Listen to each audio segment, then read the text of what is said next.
Olá, queridos catequizandos! Mais uma vez estamos reunidos aqui para darmos continuidade nas nossas meditações, nas nossas catequeses sobre a Sagrada Liturgia. Sagrada Liturgia que é um tema central para nós cristãos. Os documentos da Igreja, os documentos do Concílio Vaticano II dizem o seguinte: o ponto ápice, o ponto máximo, o ponto mais elevado da nossa vida com Deus é quando nós celebramos a liturgia. Por isso que sempre quando a gente pensa em liturgia, quando a gente medita sobre liturgia, a gente tem que ter esse sentido de elevar o nosso coração, de pensar as coisas do alto. Na primeira meditação, quando a gente entendeu a definição de liturgia, como era no Antigo Testamento, como que a Igreja se apropria desse conceito e dá a ela um novo sentido, um sentido de eternidade, um sentido espiritual, nós vamos fazer agora um desdobramento desta primeira definição. A gente, para recordar, devemos lembrar que liturgia é o ofício divino que a Igreja presta publicamente a Deus. Ofício divino porque não é feito pelas mãos humanas. Não é o padre que cria a liturgia. Não são as pessoas que pela força da sua fé faz a liturgia acontecer, mas ela é divina porque é o próprio Deus que é o autor da liturgia. É o próprio Espírito Santo que desce e pelas palavras do padre, do ministro ordenado, que faz com que cada oferenda, cada sacramento, ele tenha esse sentido espiritual, ele ganhe a plenitude que é o sentido espiritual. Por isso que, para pensar de modo prático, quais são os desdobramentos da liturgia? Se fôssemos para a gente responder, o que é a liturgia? Nós já sabemos. O ofício divino que a Igreja presta publicamente a Deus. Mas qual é a finalidade da liturgia? Que é o tema da nossa meditação de hoje. Quando a gente pensa em finalidade, a gente deve pensar assim, como numa relação de causa e efeito. Imagina que você tenha um objeto em mãos. Se você deixar de sustentar aquele objeto com as mãos, aquele objeto cai. A gente poderia dizer assim que o objeto caiu porque ele teve uma causa. A causa foi eu ter retirado a mão. O efeito, a consequência foi o objeto cair.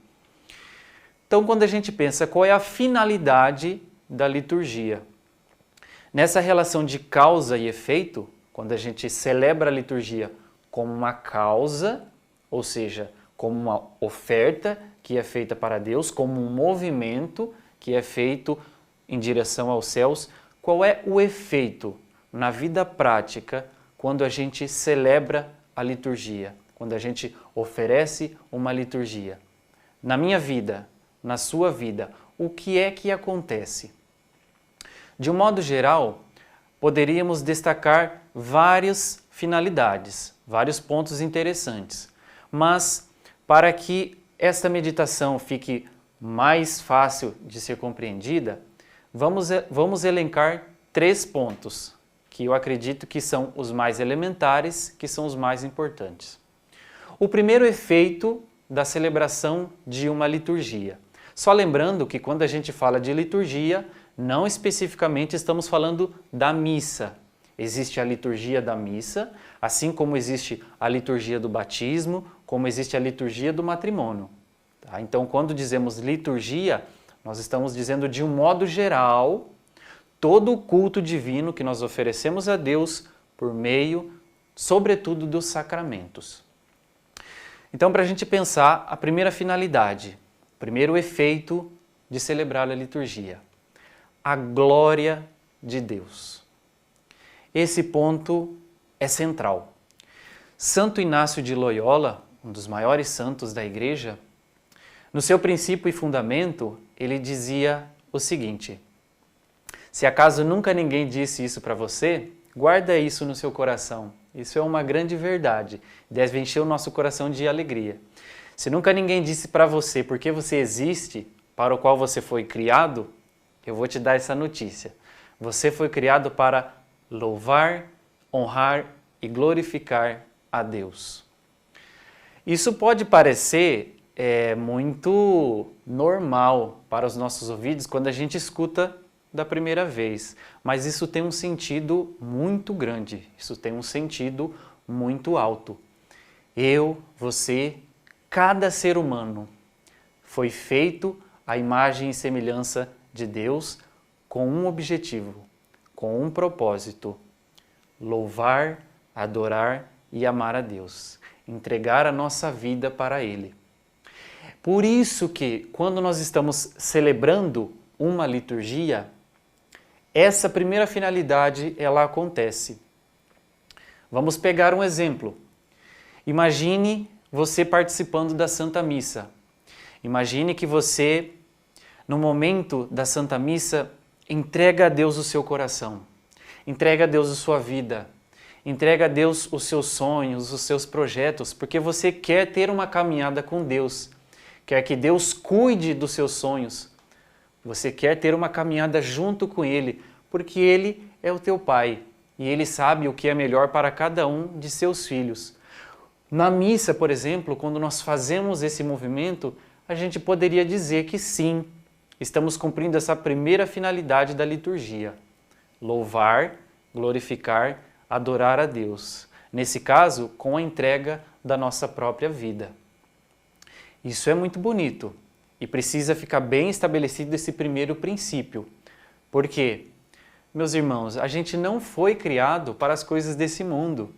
Nós não fomos criados para sermos felizes de uma forma plena através das coisas terrestres. Não são os bens materiais que irá nos fazer feliz. Não é a pessoa que nós amamos que nos fará feliz. Não. Dentro do nosso coração existe um buraco muito grande. Poderíamos pensar até que esse buraco ele é eterno. Ora, para preencher um buraco tão grande, precisa ser alguém que tenha esta capacidade, alguém que seja eterno. E o único capaz de preencher esse buraco que nós temos, esse vazio, esse desejo tão grande que é o desejo de felicidade, é o próprio Deus.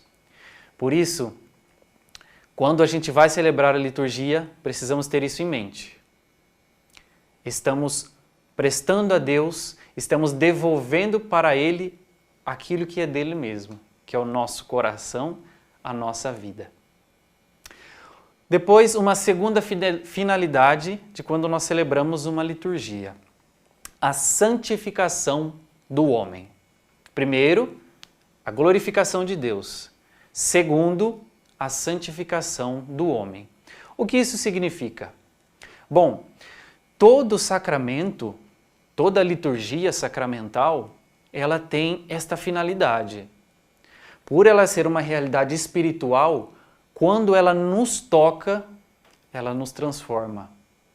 Ela faz com que a gente fique cada vez mais parecido com o rosto de Cristo.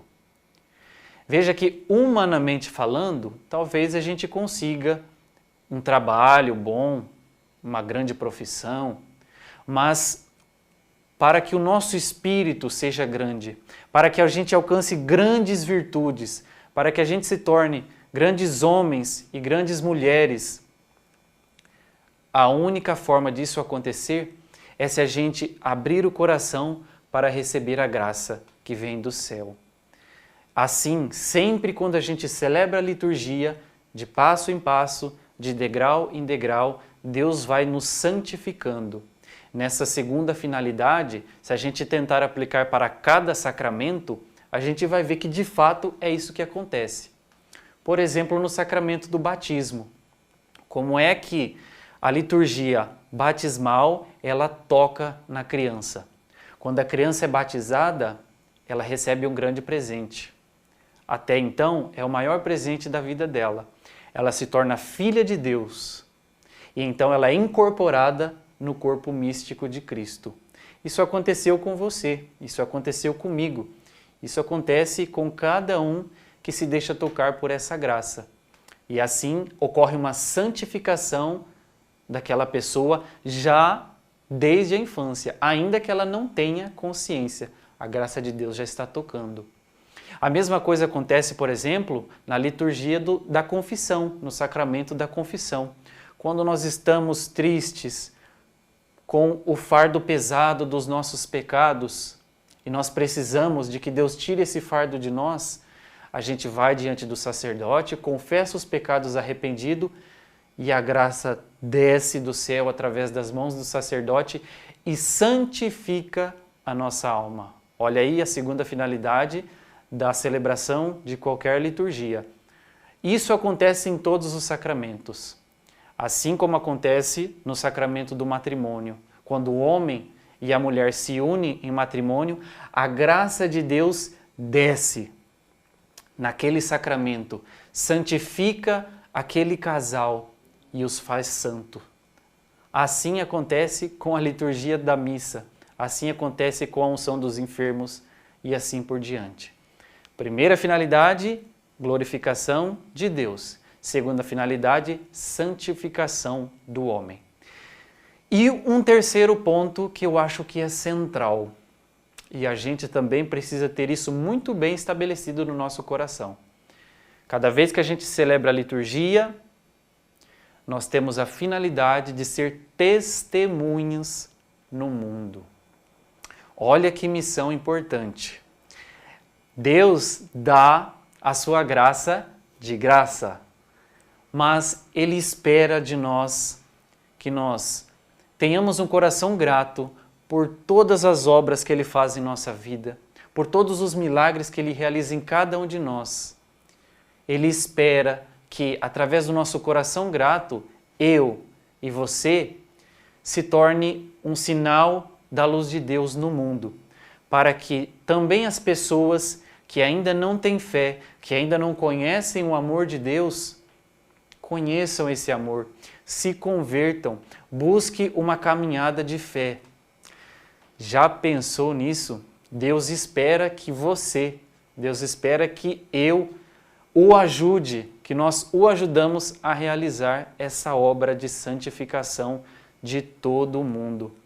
Olha que responsabilidade!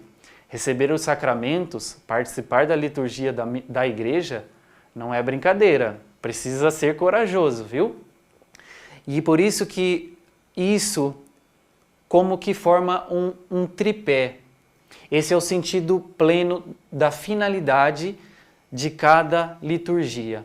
Glorificar a Deus, santificar o homem e evangelizar, ser testemunhas de Deus no mundo. Eu convido você, sempre que você for participar de uma celebração litúrgica, tenha isso em mente, tenha isso bem fixado no seu coração. Agora eu vou elevar a minha alma para Deus. Agora eu vou glorificar o meu Criador, o meu Pai, o meu Deus, o meu Senhor, o Senhor da minha vida, o Deus da minha juventude, da minha alegria. Eu vou devolver a minha vida a Ele em gratidão. Esse ato vai me santificar. Precisa me santificar, precisa te santificar. Precisa fazer de nós homens e mulheres santos, que busquem uma caminhada de fé, uma caminhada exemplar, que cause alegria para Deus. Tenhamos essa coragem. Deus quer fazer grandes coisas em nossas vidas. E tenhamos também esta coragem de evangelizar. Nós não podemos reter a graça de Deus para nós. Deus nos abençoa? Sim. Deus é bom? Sim. Deus é misericordioso? Sim. Ora, também nós precisamos ser bons, sermos misericordiosos. A exemplo de Deus, a imagem e semelhança dele mesmo, a gente precisa deixar que esse amor transborde do nosso coração. E em cada liturgia que a gente participa, a graça de Deus nos toca, nos transforma e nos move até o encontro do próximo. Talvez esse próximo esteja mais próximo de você do que você pensa. Talvez esse próximo seja o teu irmão, seja o teu pai, seja a tua mãe, seja um primo, seja um colega do colégio, da escola. Eu não sei qual é a sua realidade.